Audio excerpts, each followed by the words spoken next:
Hello, everyone, and welcome back. In our previous lecture, we explored what moral trauma is, that deep psychological and existential wound that occurs when our core values are violated. Today, we're going to talk about something equally important. How do we heal from moral trauma? This is crucial because moral trauma isn't like a broken bone that heals with time and rest. It's not even like traditional PTSD, where exposure therapy and symptom management are the primary tools. Moral trauma requires moral repair, and that repair involves reconstructing meaning, finding forgiveness, and rebuilding a coherent moral identity. So, today we're going to explore two complementary approaches to healing: psychological interventions and religious or spiritual practices. Both have unique strengths, and often the most effective healing comes from integrating insights from both domains. Let's begin with the psychological approaches. Section 1: Psychological Approaches to Moral Repair. The field of psychology has developed several powerful approaches specifically designed for moral trauma. I want to walk you through three of the most important: narrative reconstruction, meaning centered therapy, and acceptance of moral residue. Let's start with narrative reconstruction. At its core, narrative reconstruction is about rewriting the story of what happened, not to deny reality or minimize harm, but to create a more complete, more nuanced understanding of morally traumatic events. Here's what this looks like in practice. When someone experiences moral trauma, they often develop what we call a stuck narrative. It's a simple, brutal story. I did something unforgivable. I'm a terrible person. Nothing can change that. This narrative is stuck because it's frozen in time, devoid of context, and allows for no complexity or growth. It's a story with no possibility of redemption. Narrative reconstruction helps individuals expand that story. We ask questions like, what were the circumstances you were facing? What pressures were you under? What information did you have at the time versus what you know now? What were your intentions? What were the impossible choices you faced? We're not making excuses here. This is important to understand. We're adding context, nuance, and humanity back into the story. We're helping people see themselves not as monsters, but as flawed human beings who faced impossible situations and did the best they could with what they had in that moment. The goal is to move from "I am irredeemably bad" to something more complex. I did something that violated my values. I carry responsibility for that. And I am more than the worst thing I've ever done. I can learn, I can grow, and I can live a life that honors better values going forward. That's narrative reconstruction, taking a frozen, shame-filled story and thawing it out into something that allows for growth and meaning. Now let's talk about meaning-centered therapy. Meaning-centered therapy is based on a fundamental insight. Human beings can survive almost anything if they can find meaning in it. This comes from the work of Viktor Frankl, who survived the Nazi concentration camps and wrote about how finding purpose was essential to psychological survival. In the context of moral trauma, meaning-centered therapy helps individuals answer the question, given what happened, how can I live a meaningful life now? Notice the structure of that question. It doesn't deny what happened. It doesn't minimize the harm. It accepts the reality and then asks, what now? How do I move forward in a way that creates meaning from this suffering? This might involve several pathways. Some people find meaning through advocacy, using their experience to prevent others from facing similar moral dilemmas. Think of veterans who become anti-war activists or healthcare workers who become advocates for systemic change. Others find meaning through service, dedicating their lives to helping people in ways that honor the values they violated. A person who feels they abandoned someone might dedicate themselves to being there for others in need.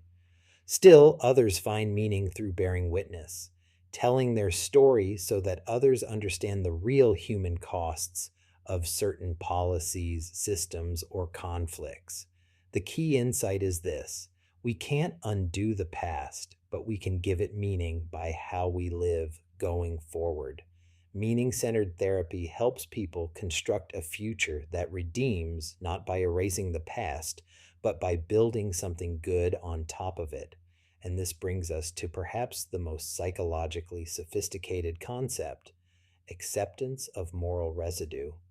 Moral residue is the term we use for that unresolved guilt and discomfort that remains even after we've done everything we reasonably can to make amends and grow.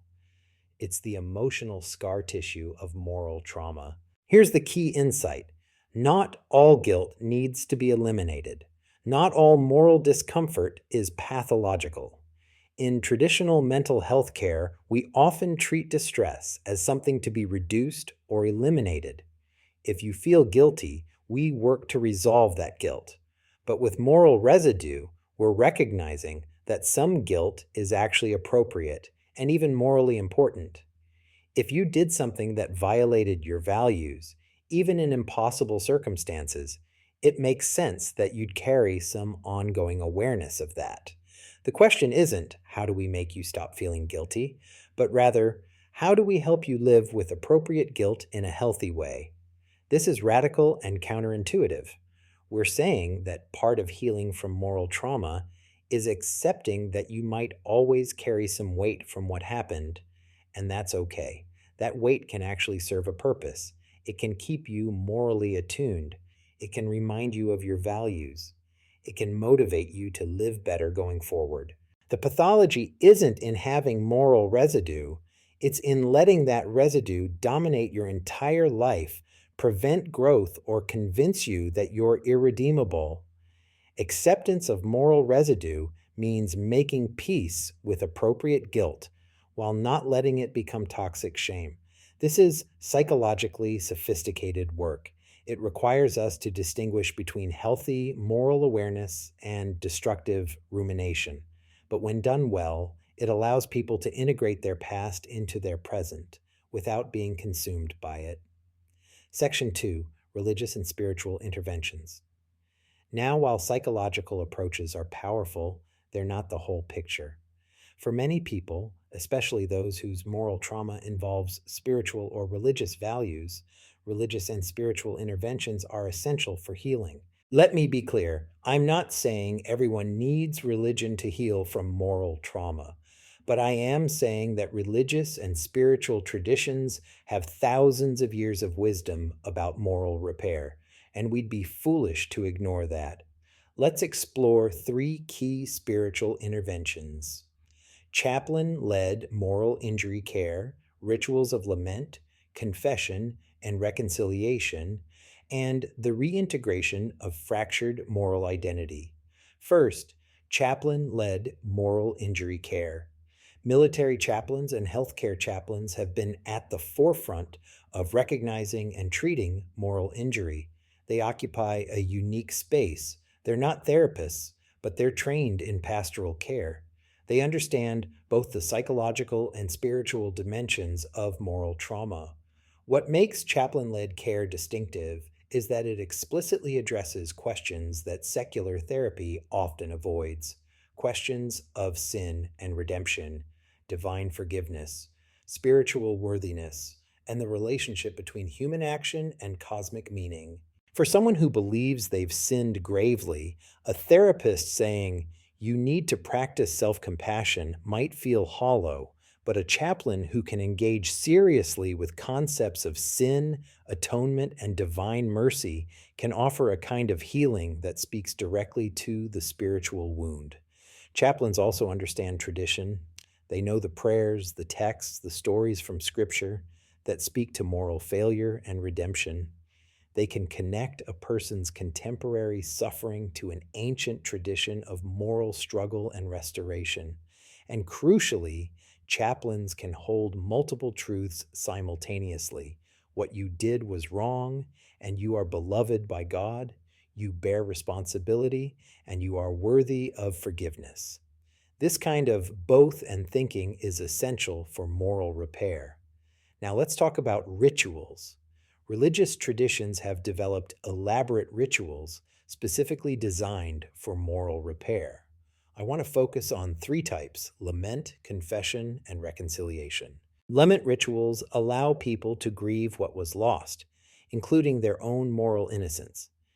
Think of the Jewish practice of sitting Shiva, or the Christian tradition of Ash Wednesday, or the Islamic recognition of one's own moral failings during Ramadan. These rituals say it's appropriate to grieve. It's right to acknowledge the weight of what happened. We're going to create sacred space for that grief. Lament isn't wallowing, it's structured, communal recognition of loss. Confession rituals provide a formal mechanism for acknowledging wrongdoing. The Catholic sacrament of confession is probably the most well known, but many traditions have similar practices. What makes confession powerful isn't just the act of saying what you did, it's the response. In confession, you speak your worst truth to another person, and that person, representing the divine or the community, says, "You are heard, you are known, and you are still worthy of love and belonging." That's profound. For someone trapped in shame, believing they're uniquely terrible, confession breaks the isolation. It says, "You're not the only one. Others have struggled too, and there's a path forward." And then there are reconciliation rituals, practices designed to restore broken relationships and reintegrate people into community. Think of the Jewish practice of making amends before Yom Kippur, or restorative justice circles in indigenous traditions, or the Christian practice of reconciliation before taking communion. These rituals recognize that moral repair isn't just individual, it's communal. We heal in relationship through the concrete practice of making amends where possible and being welcomed back into the community. What all these rituals share is this: they take the invisible internal struggle of moral trauma and make it visible and communal. They give it form. They provide a structured pathway from guilt to healing, and they connect individual suffering to something larger, to tradition, to community, to the sacred. Finally, let's talk about reintegration of fractured moral identity. When someone experiences moral trauma, their identity fragments. I thought I was a good person, but I did this terrible thing, so who am I? Religious and spiritual traditions offer frameworks for holding these contradictions. They have categories like sinner and saint, broken and beloved, fallen but redeemable. Buddhism teaches that all beings have Buddha nature even while acknowledging our capacity for harm. Christianity teaches that we're made in the image of God even while being fallen. Judaism emphasizes that return, teshuva, is always possible. These frameworks allow people to integrate their failures into a larger identity without being defined solely by those failures. You're not just the person who did that terrible thing. You're a complex being with capacity for both harm and healing, destruction and creation. Spiritual traditions also offer practices for ongoing integration: meditation, prayer, service, study. These practices help people continually recommit to their values and work on alignment between who they are and who they want to be. The reintegration isn't about achieving perfection.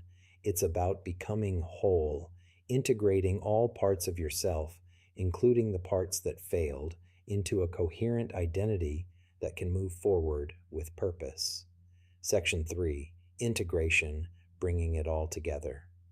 Now, here's what's crucial to understand. These psychological and spiritual approaches aren't in competition, they're complementary. Narrative reconstruction can be enhanced by spiritual reflection. Meaning centered therapy can be deepened by religious frameworks of purpose. Acceptance of moral residue makes more sense when you have spiritual practices for carrying that weight with grace.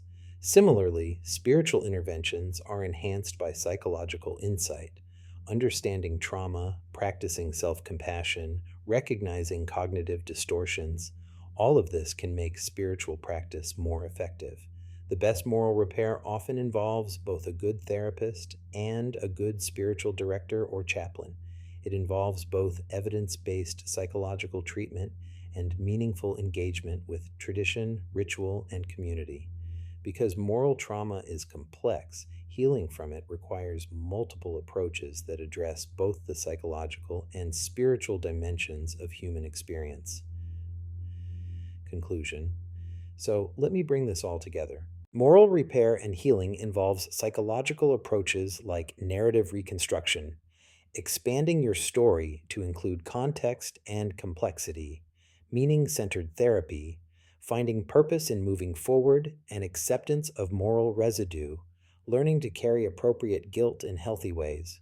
It also involves religious and spiritual interventions like chaplain led care that addresses both psychological and spiritual wounds, rituals of lament, confession, and reconciliation that make healing communal and visible, and the reintegration of fractured moral identity through spiritual frameworks and practices. The key insight is this: moral trauma wounds us psychologically and spiritually.